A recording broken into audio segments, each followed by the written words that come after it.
Okay, hey everybody, welcome back to another episode of Brilliantly Resilient Live. It is Sunday evening, so we are doing our faith episode tonight, and we have with us a really special guest. I really just met Monica, although I've heard about her. I've kind of been in her peripheral orbit for a little while now, but I love everything about her. First of all, she's a Northeast Philly girl. Second of all, she's a minister. Woo, woo! Can we hear a woo, woo for the female ministers? We exist. So I wanted to take this opportunity to highlight her. And she has a really cool podcast called Collared Chicks. How cool is that? So welcome, Monica Reynolds. And we're so happy to have you. Thanks for inviting me. I think I love what you're doing. I love the whole concept behind it. I love that you're doing it together. And I listened to one of your, your previous episodes last night, and I just love that you're having fun with it because that's what we need. I know, right? Yeah, we're having fun because we're separated by a few miles and in different rooms. Otherwise, all bets are off. That's why it's only 30 minutes. The Mary Fran's like, I can't take it anymore. I know. The craziness. Make it stop. I always tell everybody, now I'm going to keep this to 30 minutes, and I say something to make it sound official, but it's really because that's my tolerance level. Then I got to go because Sure. That's right. So when you sign off, that's the end. There we go. And it has nothing to do with the guests. Anyway. No, we've had a great time with this, especially at this point in time to do this when I tend to be one of those people that over panics, over fear, all of that. And then I end up spiraling downward. Now I'm like, oh, and I have to wash my hair at least every other day. So it's keeping there you go. Me, you know. That's right. At least from like the waist up, you have to be like slightly put together for work. Oh my gosh. Okay, so Monica, you, as I said at the beginning of the show, you are a Northeast Philly girl. So why don't you we usually do the show in terms of the reset, the rise, and the revealing the brilliance. So the reset it is often about crisis and whatnot, but it doesn't always have to be that. It could just be a place where you felt like you had to change and move things around a little bit. So why don't you tell us a little bit about your background, where you were grounded from, and then where things went from there, because it's a great story. Yeah. Well, I actually like your model. It like helps my brain focus on, puts all of the swirling thoughts into some boxes. Right. Yeah. Perfect. So I'm from Northeast Philadelphia. I think I'm third generation, immigrant family, kind of very typical of Philadelphia neighborhoods. And so I was born and raised in the far Northeast, went to Archbishop Ryan High School. I knew kind of towards the end of that I wanted to go. I just felt like this restlessness. I wasn't sure where I was going or what I would be doing, but I wanted to be out of the city. I do know I felt that. And so I played soccer in high school and I was like, I wanted to play in college. And so I had an offer from Temple, and that was very close to home. And I remember feeling like that was just not where I saw myself. And so I wound up going out to Shippensburg University of Pennsylvania. And it was about as far away at the time that I could imagine getting from Philadelphia. It was rural, it was laid back. People don't talk nearly as fast as we do. And people look you in the eye. That was like the first thing that I remembered that was different.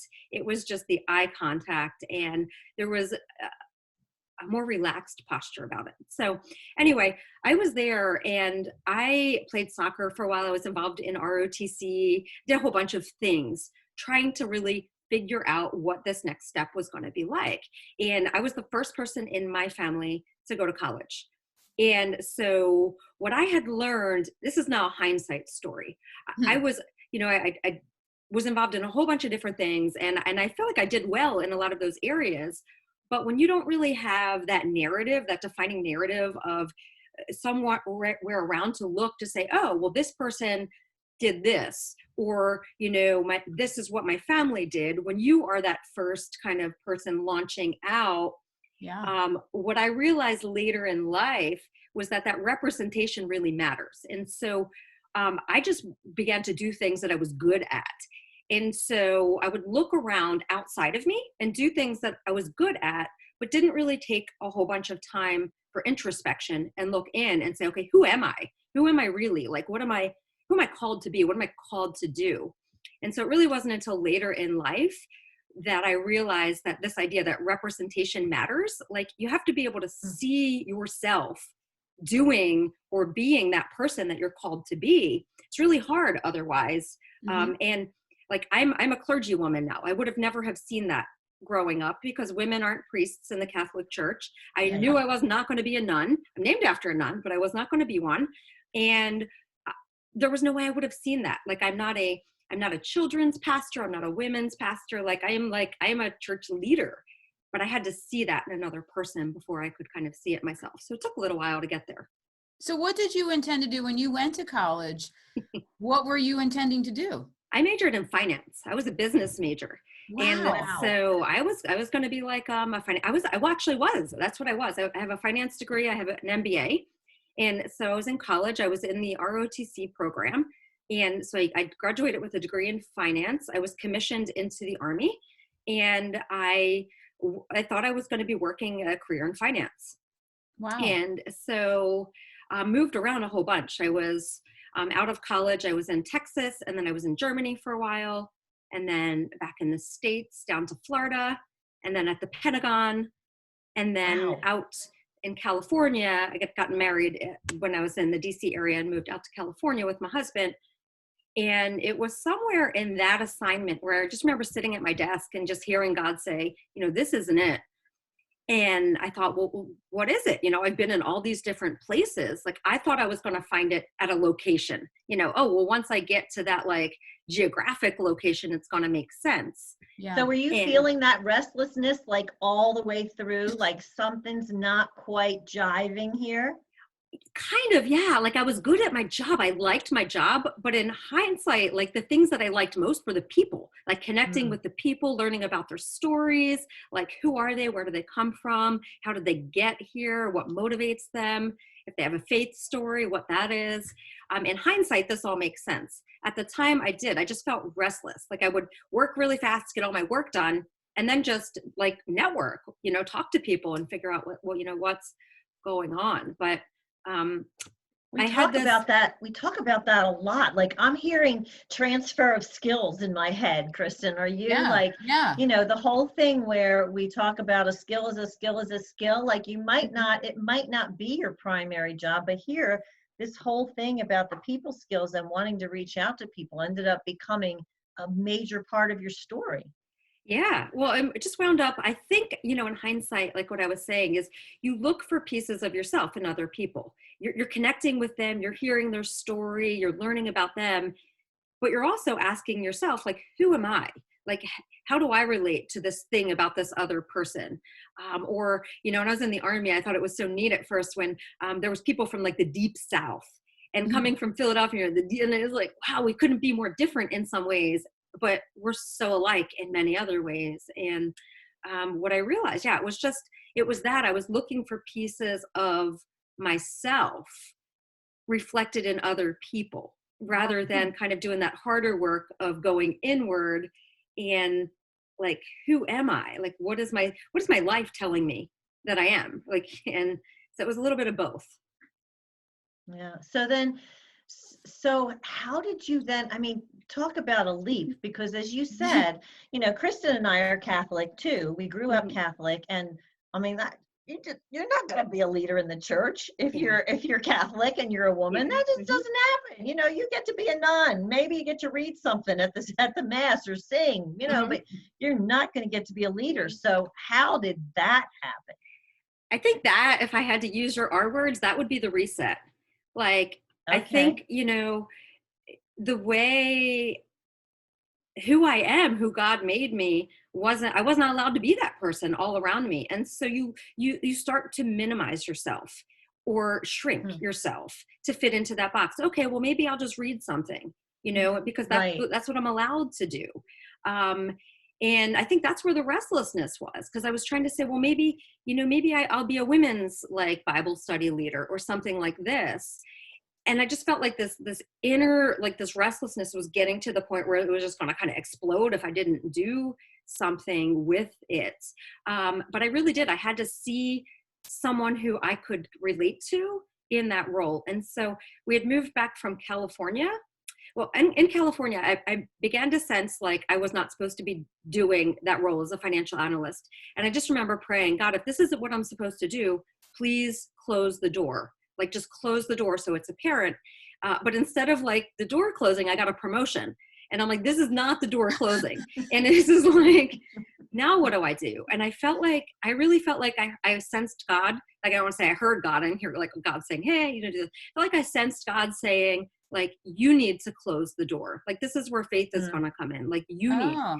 And I just remember feeling like that goes against all of my blue collar Northeast Philly upbringing. You don't walk away from a job. I have a safe job. I have health care. I have benefits. I can, you know, support myself if all the bottom drops out, all these things. And I feel like God saying, walk away from that to into the unknown. Like what? Like, I'm sorry. That's like the Frozen song. Like, I'm like, my kids are on the background. But I had to do that though. I had to walk away. I had to close the door. And that was hard because I didn't really know what the next place, I didn't know. And I realized in that was part of my security blanket. Like I need to know things and I need that security. But it was in that chapter that I had met this woman named Beth. And she was a pastor at a church around the corner from where I live now. And she had 2 young children. We were about the same age. And we began to be friends and just we were spending time together, doing like Bible studies, and our kids were in groups together. And the more time I spent with her, the more I could see who I was. Because I'm like, this is it. Like this, she owns her leadership role. She's not trying to shrink herself. She's not trying to not be herself. She's still a woman. She's still a mom. She's still a wife. But she's leading the church. And I saw it. And so I started to talk to her about it. And I said, I thought she was going to think I was crazy. I'm like, I have a finance degree, an MBA, you know, at this point, no seminary training. And she said, I can absolutely see that. And it was like that I felt this and then someone else is affirming it. And I'm like, okay. And so then I just took that turn. So this is so magnificent that we're talking about this and you're sharing this story because, you know, we talk about when life hits you with a sucker punch or a train wreck and how you reset, but this wasn't, you didn't have your life fall apart. And and you're talking about this restlessness. And I think that we haven't really been able to address that yet in the stuff that we've talked about because our lives were upside down and inside out and things were imploding all over and we reset. And a lot of times we're always saying to folks, audiences and people we talk to, it doesn't have to be, I mean, I have 2 blind kids. You know, Mary Fran had some with the heroin addiction. It doesn't have to be that huge. It could be something little. And now to have your example of just this restless feeling that I'm not living my purpose. Sure.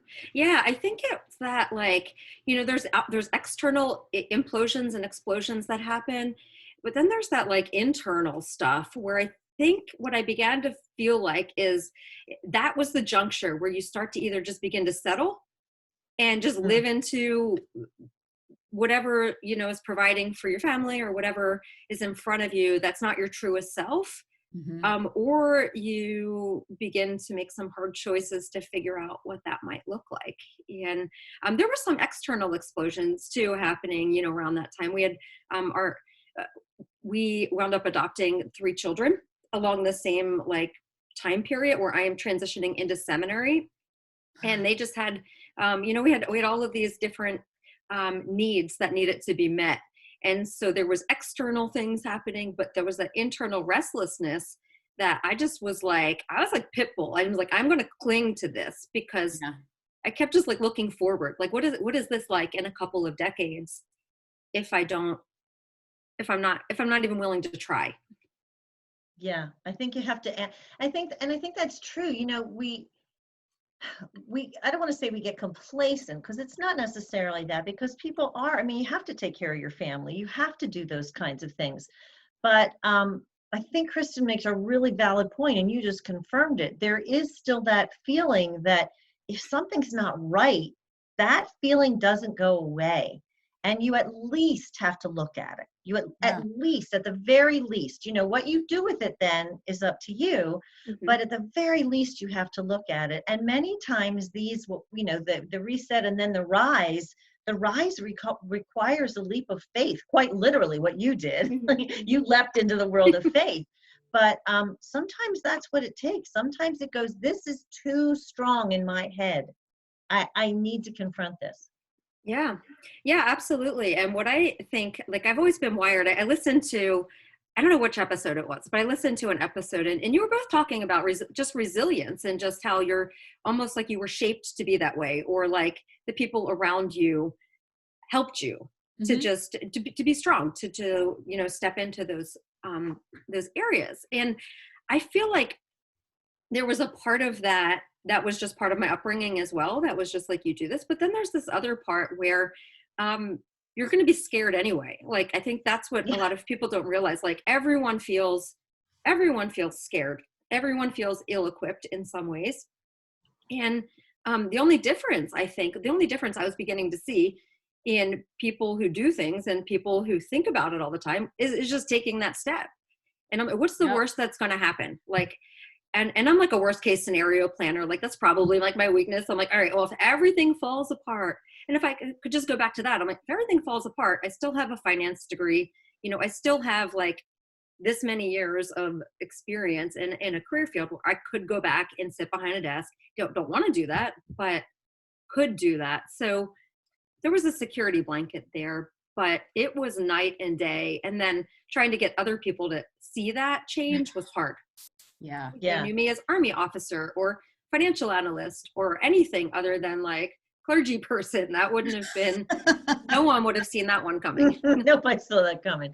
It's funny, you know, when you said, you know, you're talking about like that closing the window and closing the door kind of thing. Over this period of time of having written things and, you know, started to become a speaker and all, and Kristen can attest to this too. You had those low days where you're like, what the heck am I doing? What am I doing? Yeah. And I have on more than one occasion just looked up to God and gone, look, if you're not going to make this work or help me to make this work, then you have to take the desire to do this out of my head. And it never goes away. And that's why I feel like, all right, then, you know, show me what to do now, because I don't know. And it's just so interesting to hear you kind of say something similar. Yeah, no, it is. It was just like the whole idea. So when we like launched out to begin our adoption process, we thought we were going to adopt one child, a child 3 years old or younger, because our biological children at the time were 4 and 1. And so wait. You had a 4 and a 1-year-old and you went to adopt another one and ended up with 3? Yes. Yeah. So, and that it was, I don't recommend that. I don't. And the plot thickened. Yeah. But it was this, like, I don't even know. I can't really even explain. It wasn't rational, because it was very crazy. Like, you're just kind of, we thought we were starting here. And then, you know, my husband was good. We're adopting one child. And then I was praying. There was like an older child's waiting list. And I would pray over it like every day while we were waiting. And then I just began to like get mad at myself. I'm like, we're waiting to be matched with a child. And now there's all these children right here that are waiting to be matched with a family. This is bad math. And so I just really began to feel like we were supposed to go in that direction. So we had all of our paperwork approved to adopt one child, 3 years old or younger. And then about 3 weeks before we got matched, we switched up everything to get approved for 2 children, one 3 years old and under, and then also an 11-year-old boy. So we had a 4-year-old in the house, and then we jumped and adopted an 11-year-old, not knowing anything about 5, 6, 7, 8, 9. We had no idea what happened in those years. We just stepped out, and so that was the beginning of being willing to just do crazy things and try to figure it out on the way. Oh my gosh! So what are the ages of the kids now? So that 11-year-old boy is now 19. Wow! And he's a freshman in college, and he's also a soccer player.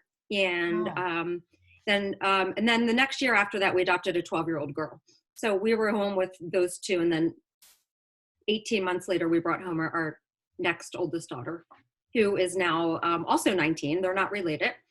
So she's 19. And then we have a 13-year-old, an 11-year-old, and a 10-year-old. Woo, busy house. That is some math, boy. Yeah. Are you sure you have a degree in math? Sure. It's fuzzy math. This is not, yeah. Okay, so I can't believe your story, but I also want to jump to, just because we're in this place now. So you formed a church, you applied for a position, you became a Methodist minister because that was what was available to you. So that was where that Beth, that woman that I was telling you about, she was a Methodist pastor at the church around the corner. And so I didn't know anything about the Methodist church. So after leaving the Catholic world, I was really not part of any churches for all of college. And then kind of found myself back in like non-denominational type churches.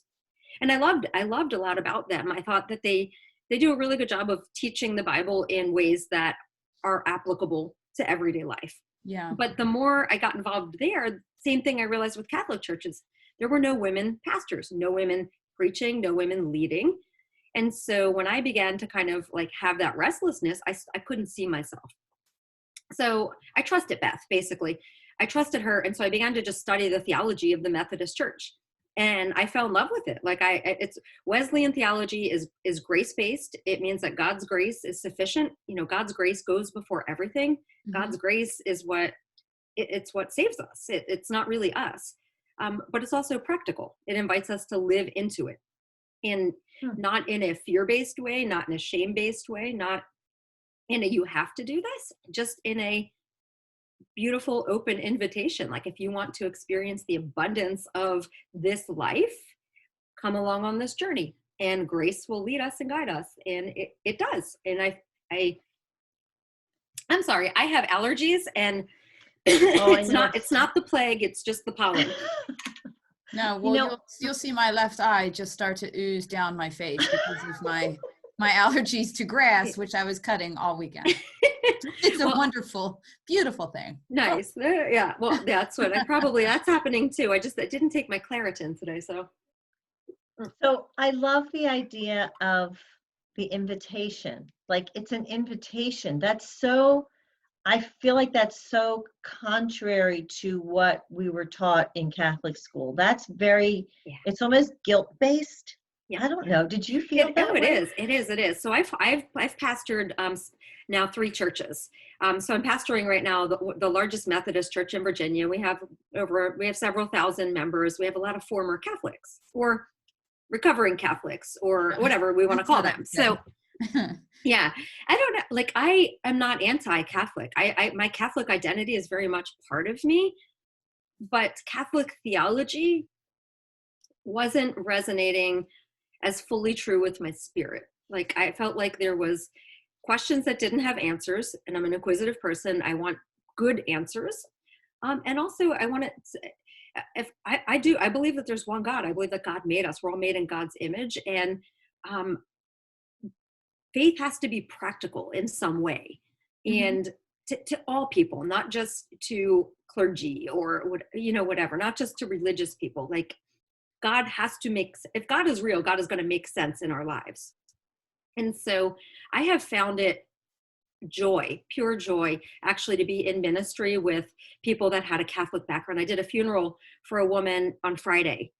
She was born in Italy. She immigrated here. Her husband died just this past week. And with all this COVID stuff, we can't do a full funeral right now. Mm-hmm. And so we did a family only funeral. And I knew that she had a very traditional Catholic upbringing. And so I did my best to just honor what I knew would be part of those final goodbyes and that final liturgy. And so I see it as like a both and for me, and just kind of how it plays out.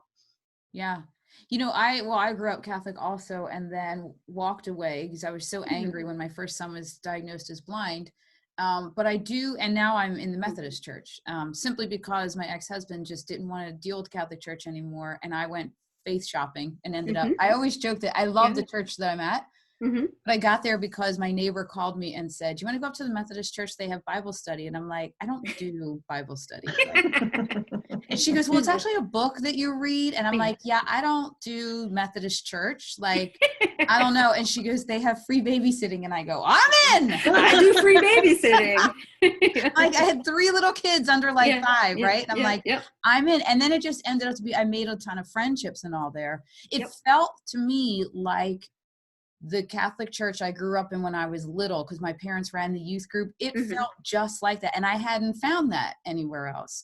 So I think that it wasn't even about, I didn't even look at the theology of it all. I just looked at how I felt, because I needed to feel back to how I felt growing up.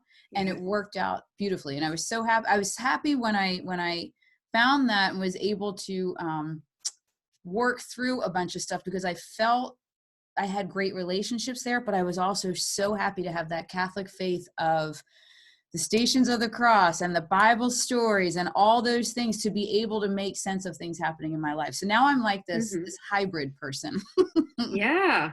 No, I think we're all hybrid people. Like, I think it's beautiful. And I'm glad that you found a community that was just doing what they should be doing, like loving their neighbors. And, childcare it's such an overlooked huge thing. We offer free childcare for everything that we do. We have fitness groups that run free childcare, Bible studies, free childcare. And we have a person that runs this. And like you're saying, there's just people that need a break. There's people that need extra hands. It's just, I don't know, every part of that identity, I feel like a hybrid. It just kind of goes with me, and God builds on it.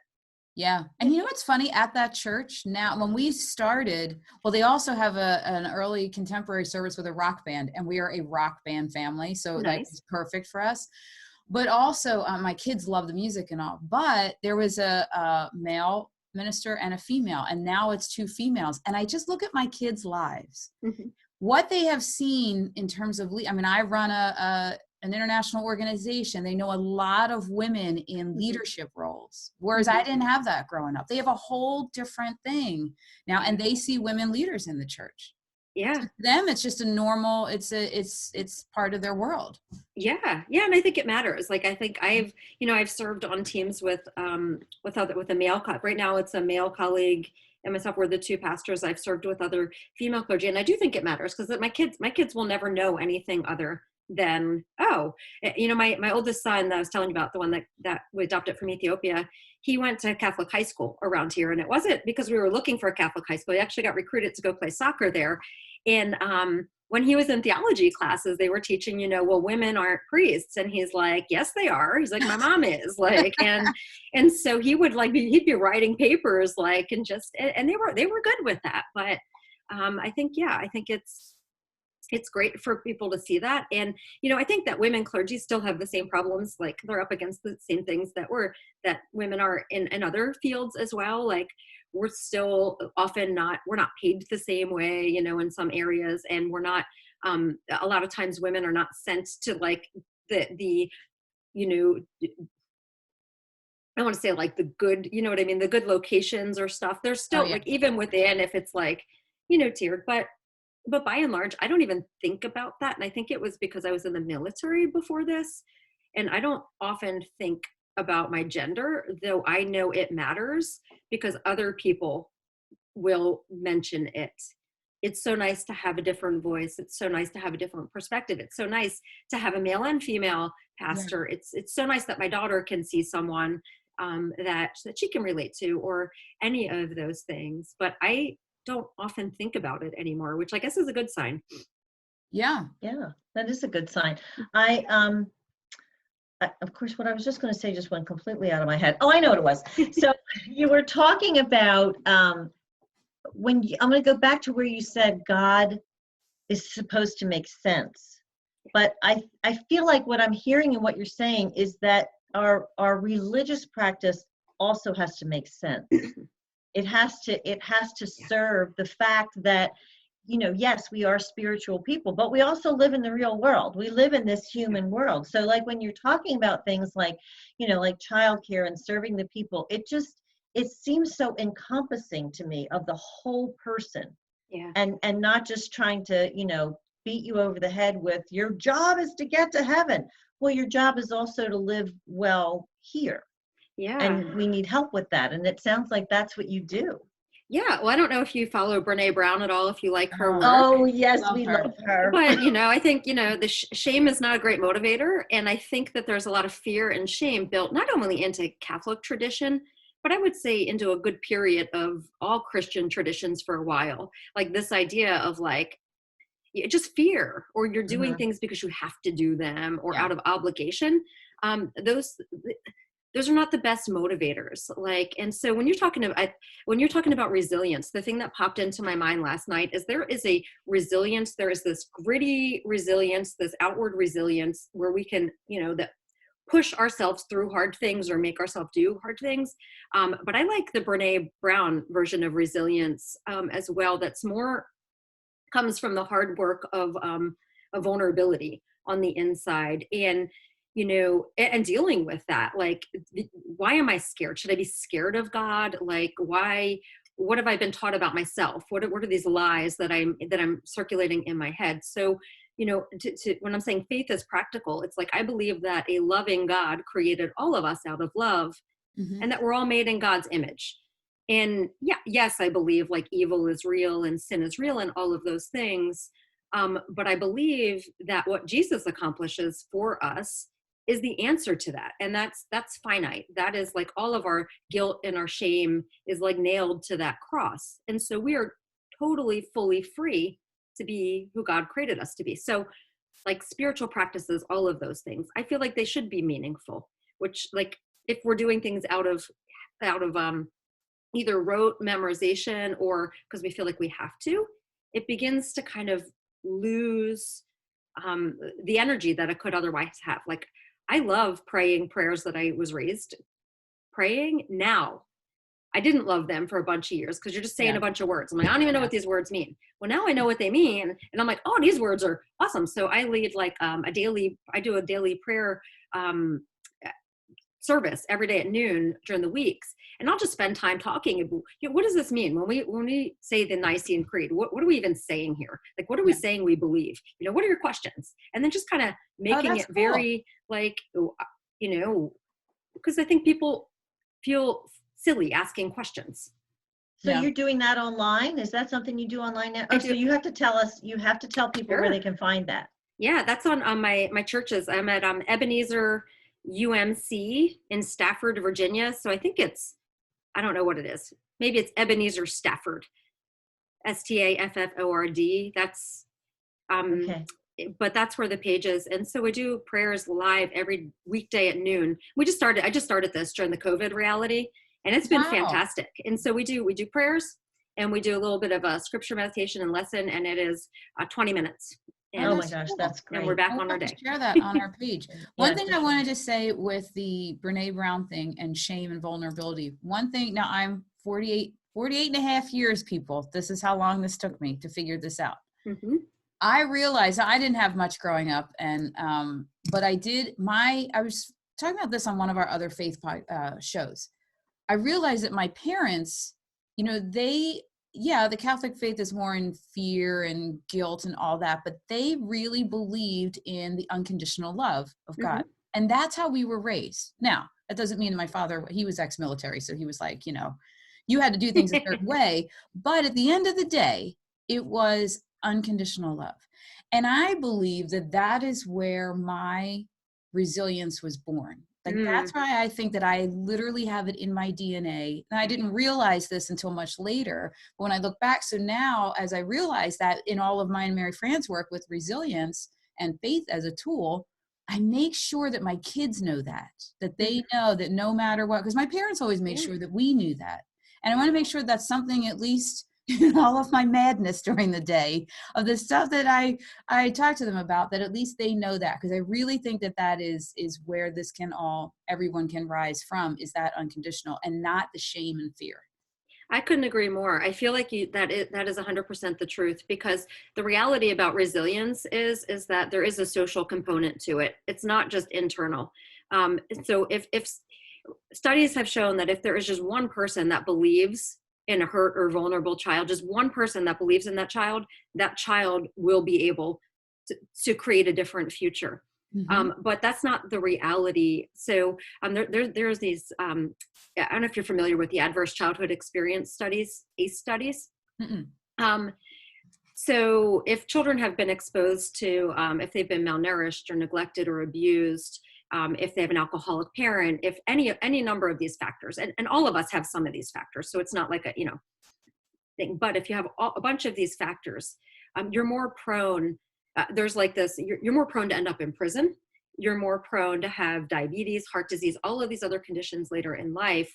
And it's because there's not that social structure, that positive, encouraging, empowering social structure. So I think resilience has that individual component, but then also the social component, where those structures help to create that different future, or to believe that you can. Because if you're living in an environment where all you see is like trauma and abuse or malnourishment or just all of these things around you, then you're not going to be able, it'll be very highly unlikely for you to be able to remove yourself from that without some additional supports. Yeah. So that's the tribe idea that we talk about. Yeah. So often, that's so important to have that support. And I think, as you said, even if just one person, even if you have one person in your life that looks at you and goes, I believe in you. Like I go right back to my favorite movies and things, like, Peter Pan and Tinkerbell, and they're clapping, and when Tinkerbell is, and I believe in you, Tink. That's really all you need. You need someone to say, you're going to be okay. Yeah, it's going to be okay. And I think, like, bringing that all the way back around, that if we can look at God as that main source of that, Amen. You're okay because I've got you. Then that's the foundation for all of that, that ability to rise. That's right. And that's good theology. That's the gospel right there. So, I mean, the gospel basically says, Jesus says, in this world, you will have trouble. So having trouble is the baseline. Like, we're all going to have problems and brokenness and pain and horrible things, a lot of horrible things. So in this world, you will have trouble, but take heart, I have overcome this world. And that's that is like the story of the gospel. It doesn't all make sense. It's mysterious. Like, what does that mean? When do I get to see this? But that's kind of the promise. That's the resurrection promise. And I believe it. I believe it. And I have seen it, change people's lives. And, and I do think it's important to believe in other people as well, and to encourage one another, because we all need that. And it does make a difference.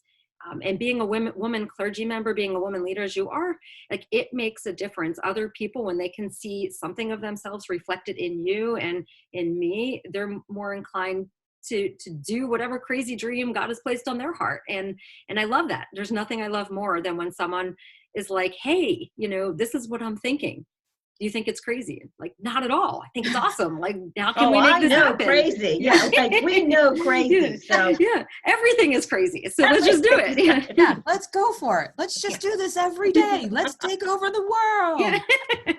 That's our thing. Well, Monica, I can't tell you how much of a pleasure it's been to get to know you a little bit. Like I said, kind of in orbits around each other for a while now, but it's just a delightful conversation. I love your ideas about faith and how community enters into that, and how if we have that foundation and support from each other, we can all rise. So tell people again, if you could, where they can find you. We're going to put these links on our Facebook page.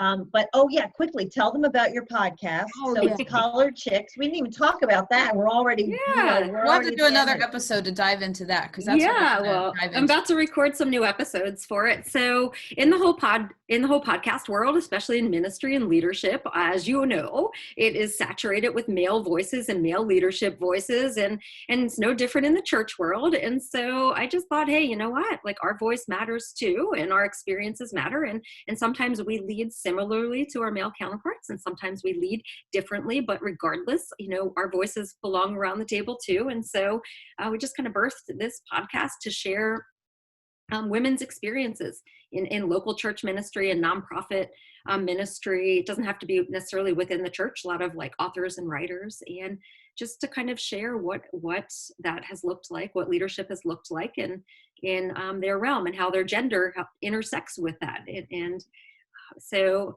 yeah, the plan is to record a new season in the next month, and we'll have some good stories out there. Awesome. That's collared chicks. Collared chicks. As in like clergy collar. That's yes. why I thought it was hilarious. I'm like, that's so great. Yes. I love that it's chicks. It's just like cool and casual. There's I was checking out some of the episodes, and I really loved some of the titles of them.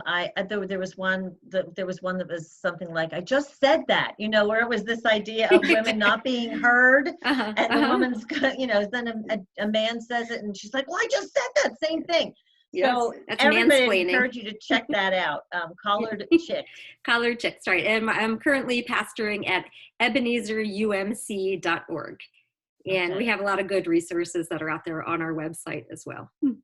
And we will send everybody your way through links on the Brilliantly Resilient Facebook community page if you want to reach out to Monica and hear more, which I hope you do, because she's clearly an amazing minister and pastor, and just like a really cool chick. So reach out to her. Thanks everybody for joining us for another episode of Brilliantly Resilient Live, and we will see you. When are we going to be on again, Kristen? Let me think. What day of the week? Every day. Every day. Every blessed day you get to see this. We'll see you tomorrow.